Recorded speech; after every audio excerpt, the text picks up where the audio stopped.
رسول الله يا رسول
From the very beginning, Kuwait had been a maritime country whose people built ships for fishing and trading. Their ships reached the African coast to Tanzania and the West Indian coast.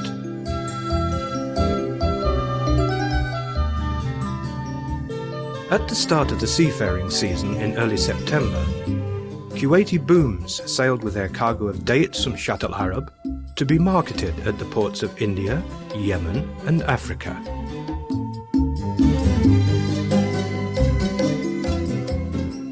The ships were skippered by Kuwaiti shipmasters and manned by Kuwaiti sailors. By 1936, Kuwait was boasting nearly 150 seafaring booms.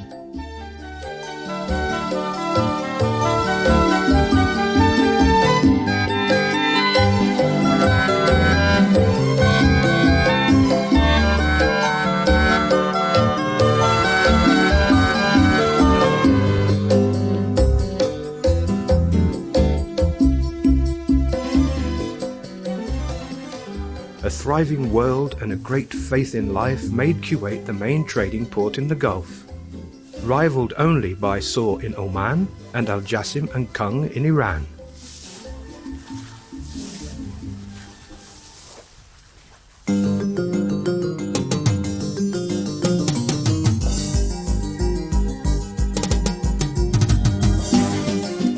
With the discovery of oil, Kuwaiti sailors realized that they could earn a living at home instead of traversing the seas aboard sail ships.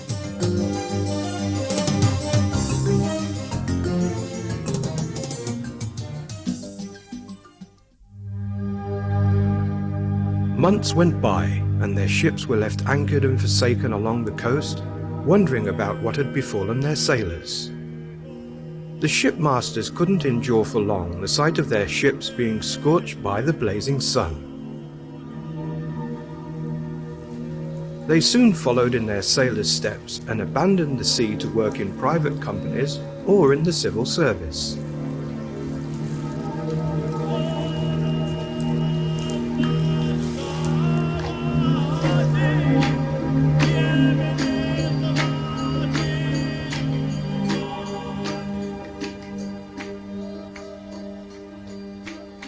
None of these ships were left in Kuwait except Almuhhallab, whose owner, Thnian al-Ghanim, presented it in 1960 to the Ministry of Education to be preserved as a witness to Kuwait's sailing past.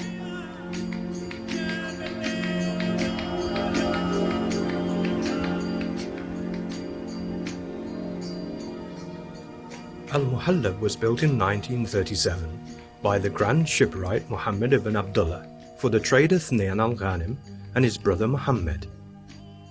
For 11 years it was skippered by Hussein Abdul Rahman al-Asusi. Other skippers followed him at the helm until the ship was decommissioned in the early 50s.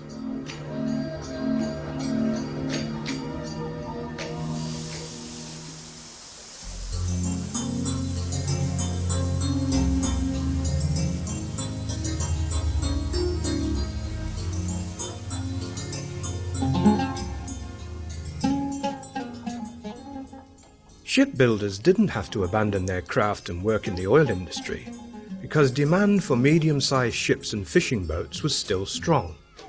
But engines were substituted for sails, which made the ships more convenient to skippers and sailors alike.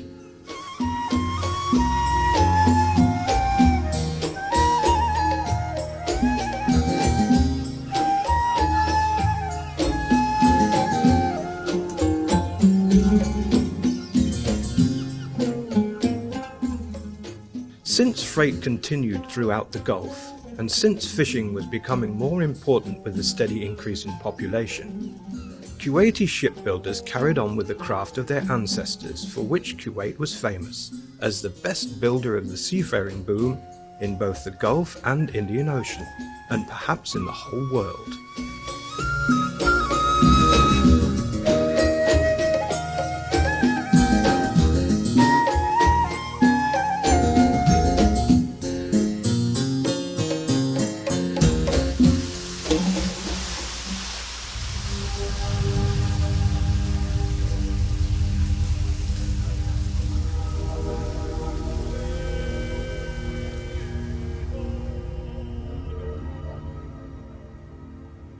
In August 1990, Kuwait suffered an Iraqi invasion, which sought to destroy all shining aspects of life in Kuwait and erase its independent identity. A group of the invading forces set camp in the Kuwait National Museum. After plundering and pillaging the country, the invaders threw a petrol bomb at Almuhhallab.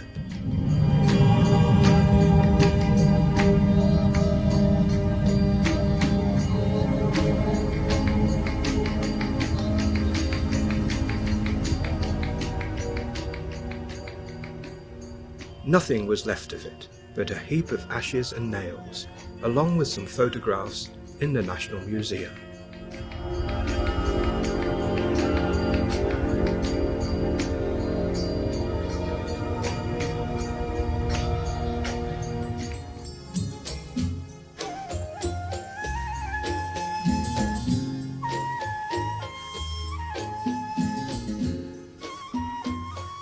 His Highness Sheikh Jabir al-Ahmed al-Sabah decided to compensate Kuwait and its people for this loss to their history and maritime heritage. He asked Kuwaiti shipwrights to build a new seafaring boom in the same place where Almuhhallab once stood. His call was answered by joyous shipwrights who flocked about the master shipwright Ali Jassim al-Sabaga. Since most Kuwaiti shipbuilders were of old age, shipbuilders from India were employed to help out.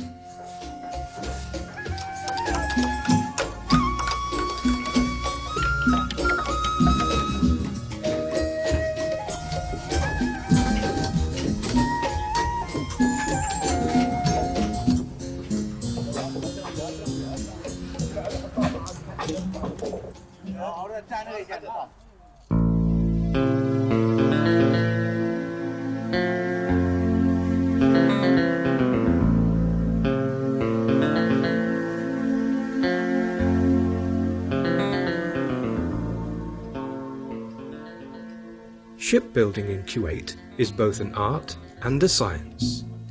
The master shipwright, known as Al-Ustad, learned the art of his craft through experience, observation, practice, and training at the hands of skillful shipwrights, whose mastery was acknowledged around all the ports of the Indian Ocean and the Arabian Sea.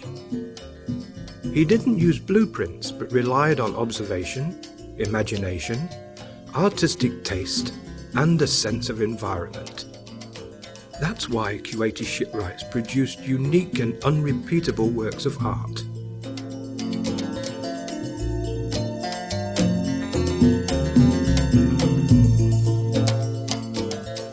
They used simple tools such as strings, chalk, and a brass quarter circle with lines showing the angles called al-hindasa. That's why their work acquired its distinctive value.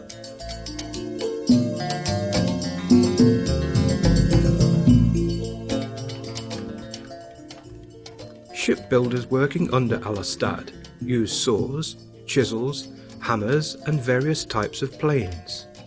But now they are using electrical instead of manual drills. Timber is cut with electrical saws and smoothed with electrical planes. A hard and tiring job became much easier.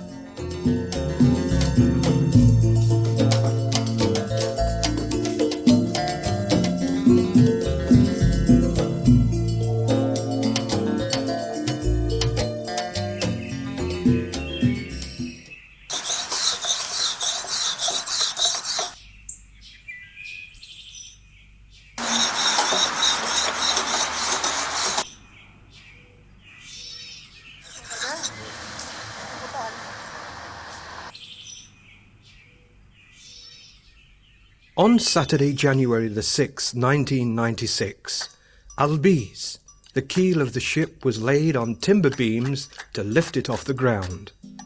The bow support, male sadr, was attached to the keel at an angle calculated by Ostad Ali with al-hindasa.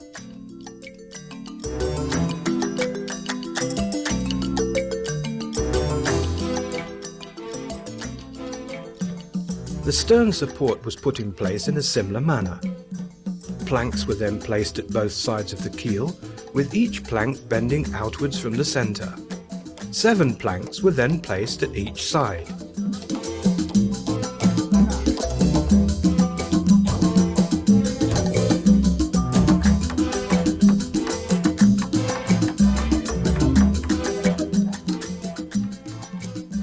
Then Al-Ustad prepared the master rib to be used as a model for the other ribs.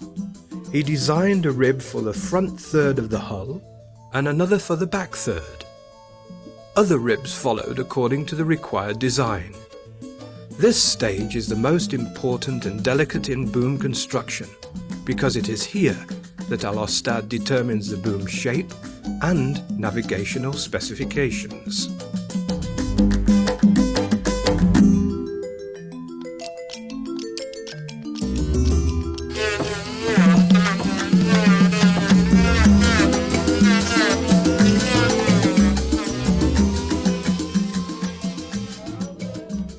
After that, the external planks making up the hull of the ship were placed. 15 planks were laid on each side before placing the kamar plank.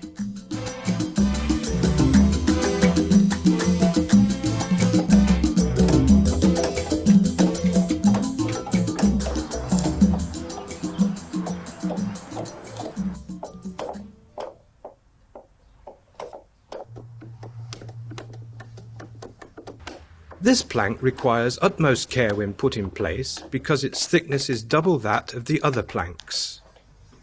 It goes all along the hull, providing it with firmness and strength.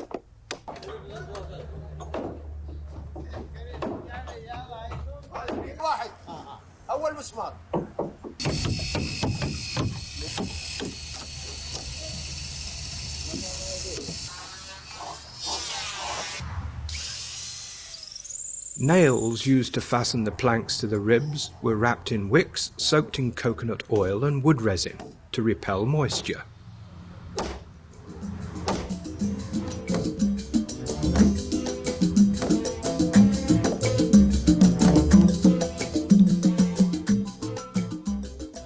Three more planks were placed above Al-Khamar, followed by another plank called Gaitan Sadha, followed by 3 more planks before placing a Tarich plank, which is the final plank in the hull, embracing it at the top like a belt.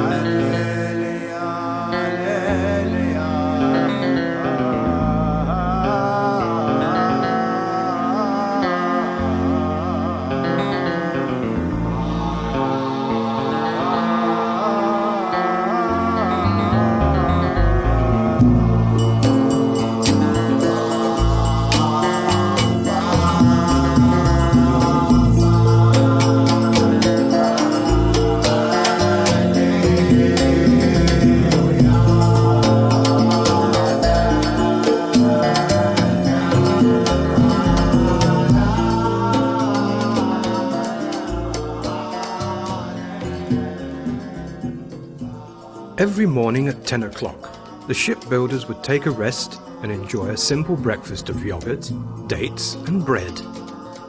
They would reminisce about shipbuilding in the past, when originality and self-reliance were the order of the day.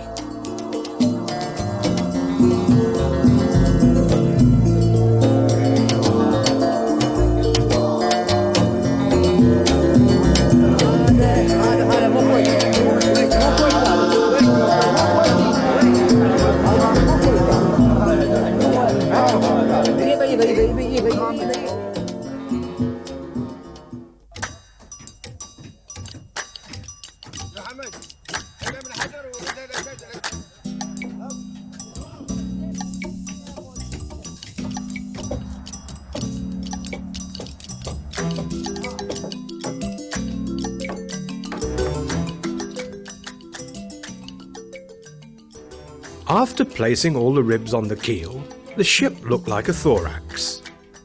This was followed by the inside planks connecting the ribs and al-salbis planks that carry al-sawarat, the beams on which the main deck of the ship is built.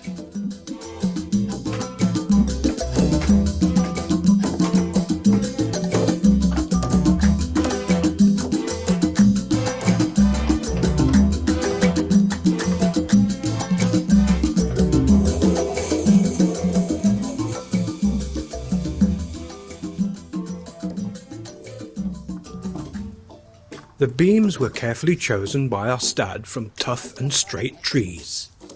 Each beam was fixed to the hull with nails, and a piece of timber shaped like a right angle and called karwa.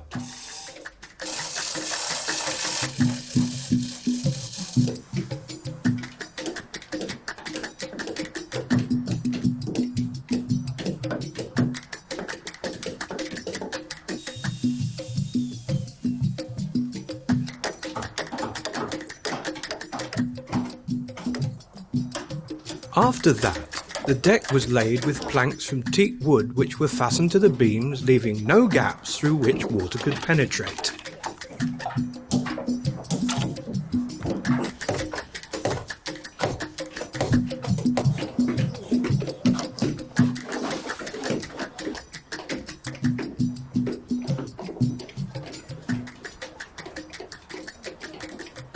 It was then time to put in al-anch, which is a sturdy and square piece of timber placed at the juncture of the deck and the inner sides of the ship.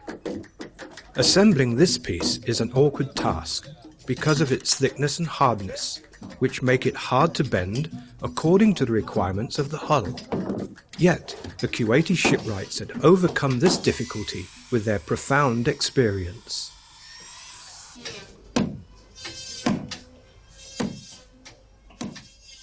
The upper inner sides had a number of planks laid directly over the ribs. Gaps were left between the planks to permit the circulation of air inside the ship.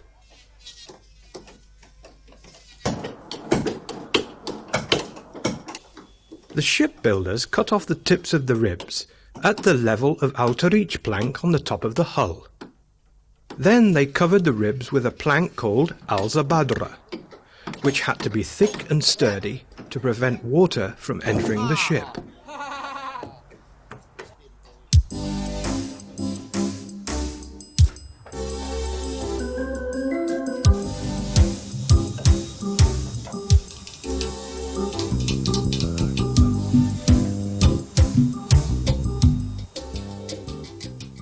Work shifted to the bow to build al-kashtil deck, which was slightly higher than the main deck. That's where the ropes were kept and where the sailors stood while handling the sails. There are water outlets called marazim on both sides of this deck.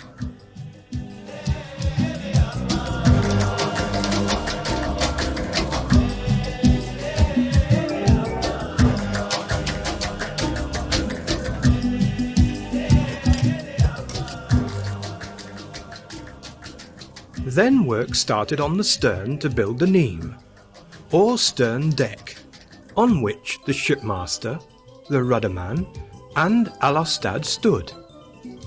After installing the beams and teak planks as in the main deck, they built Al-Katli deck, which is a little higher than the stern deck and on which the shipmaster stood and slept.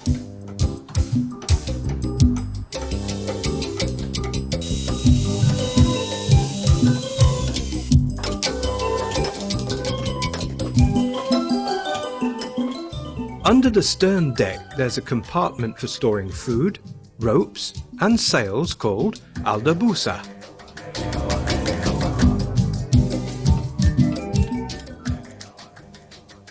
On both sides of the stern deck from the outside, 3 planks were placed extending to the stern. They are called al-rebsh, al-aybat and al-falki. They had skylights allowing sunlight into al-dabusa.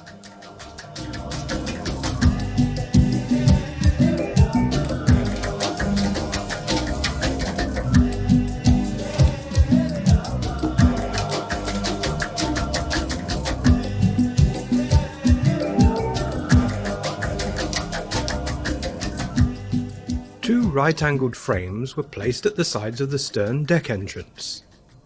They were decorated with engravings and served to secure the neem deck tightly to the hull.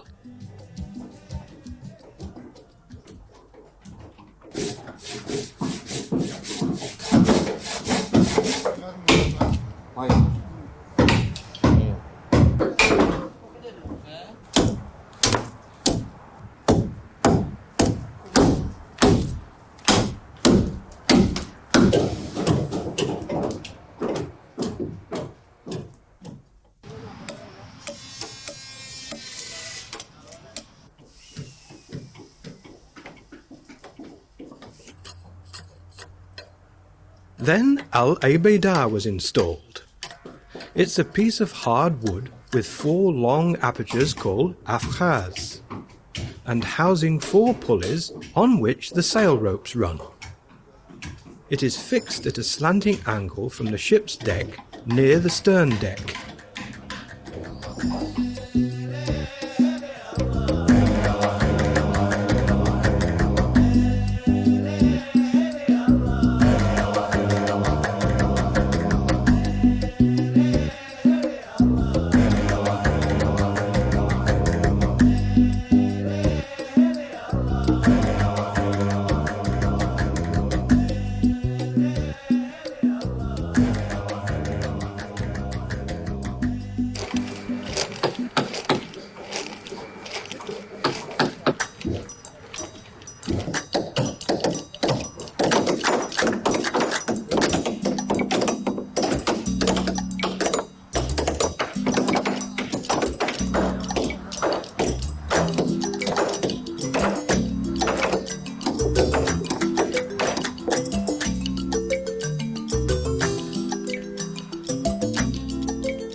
The shipbuilders neared the completion of their construction of Almuhhallab. All that was left were the main additions like the rudder. The shipbuilders put the rudder into position manually using ropes. But in the past it was the sailors who installed the rudder when the ship was anchored at the coast in the dock.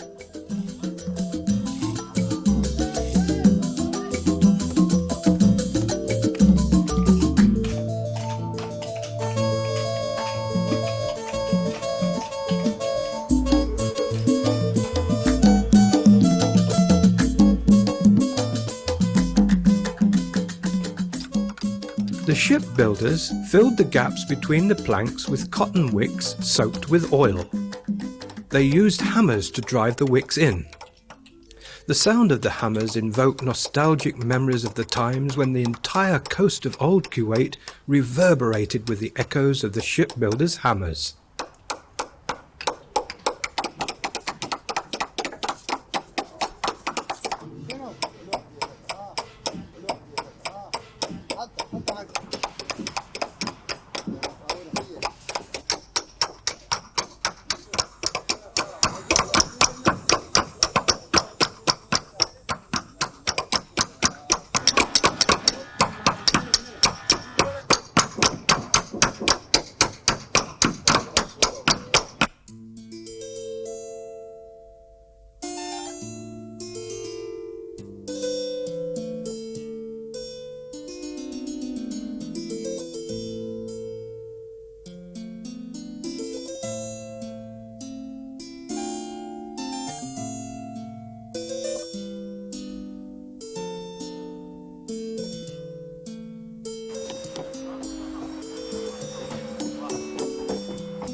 Then work started on the masts, the main mast and the mizzen mast, and on al-farman, or the yard. That is the beam by which the sail is hoisted. After Ostad Ali measured the mast's length and marked it with chalk, the shipbuilders prepared it and fitted it with iron pulleys. The yards were prepared according to the length of the main deck.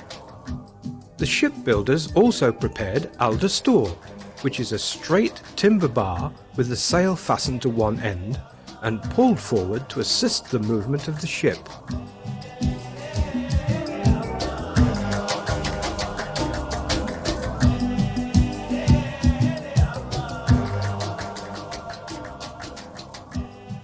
The hull was painted with al-sal oil extracted from sardines.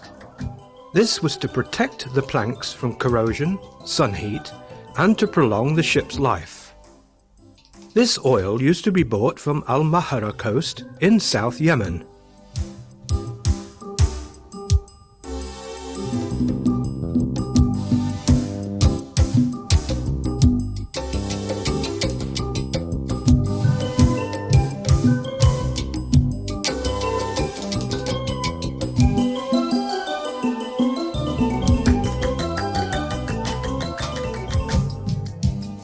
Then Ostad Ali and his assistants laid the keel for the Mushua, the boat that accompanies the ship and is used to ferry the sailors between the ship and the shore. It also served as a lifeboat and was used to carry goods like dates to the ship. After fastening the bow and stern beams to the keel, Ostad Ali drew a sketch with chalk on al-rega, the stern. The shipbuilders did the engravings, which turned out to be a symmetrically beautiful piece of art. Then the ribs and the planks were added to complete the construction of the lifeboat.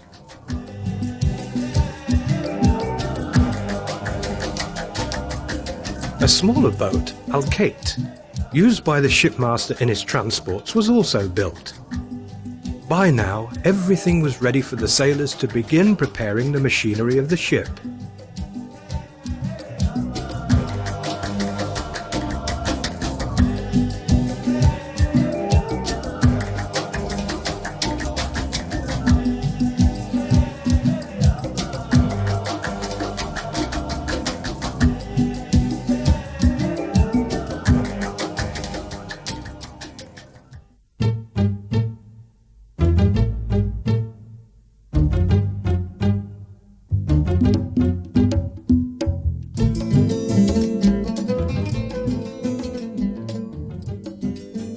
Seasoned sailors started preparing the canvas for the sails.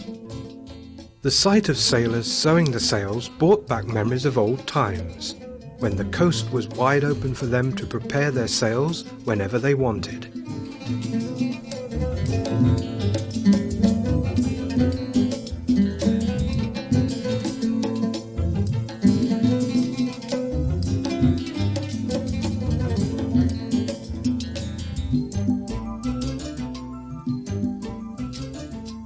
The sailors prepared the ropes for the masts and the pulleys, and fastened the yards, echoing the same spirit which prevailed when Kuwait used to be a bustling port.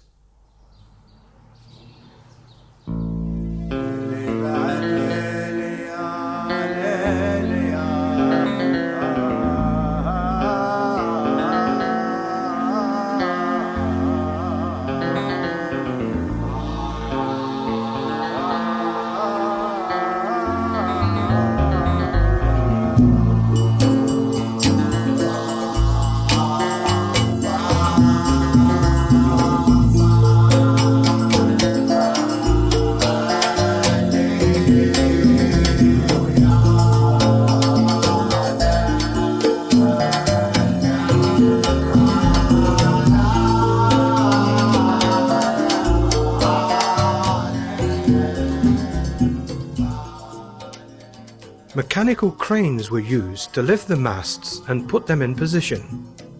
In the past, this task was performed by the sailors while the ship was afloat, using ropes and physical power.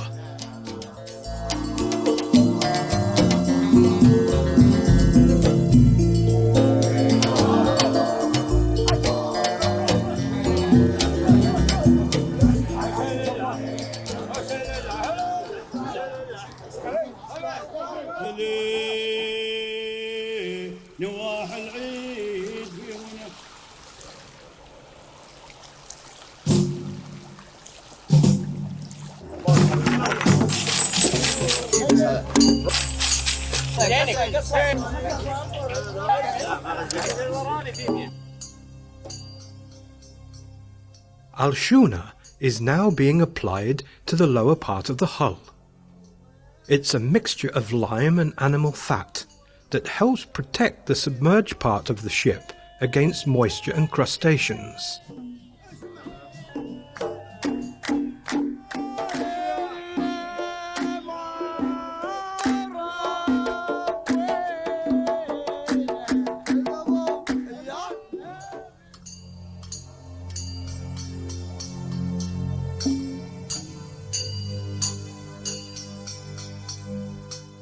The sailors celebrated the completion of this task with the traditional maritime singing called Al-Sangini. It's a type of rhythmical singing which marked the reaching of the final stages of the work. On this occasion, it provided a fine opportunity to witness one aspect of Kuwaiti folk tradition seldom seen nowadays.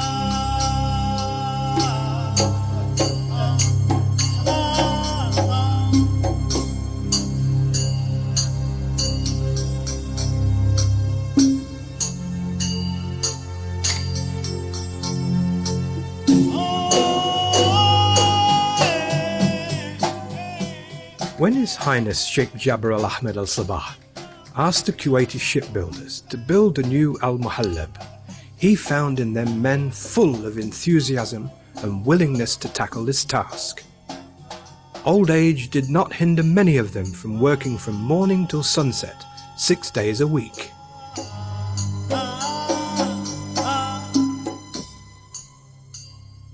One cannot but look in admiration at the genuine spirit of the forefathers that shines from the endeavours of these workers. Their ancestors relied on God and themselves.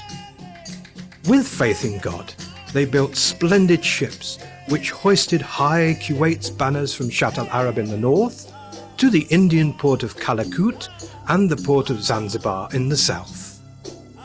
The seafaring boom became Kuwait's envoy in these seas, meriting respect and appreciation, and reminding all that Kuwait built booms as no other nation built them, and that her men were the builders, the sailors, and the hands who served on them.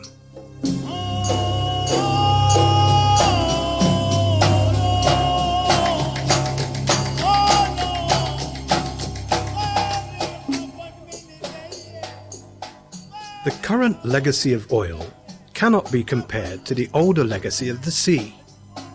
Yet, studying Kuwait's past and its close association with the sea could perhaps help us understand both our past and present.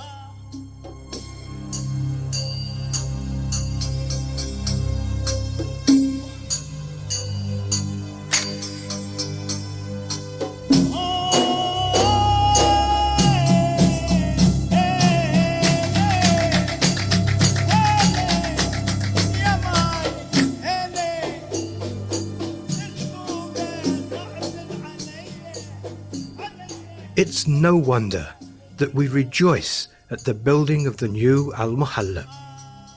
And it's not in vain that we recall the history of Kuwait and an age of sails, which, like dreams, has vanished forever.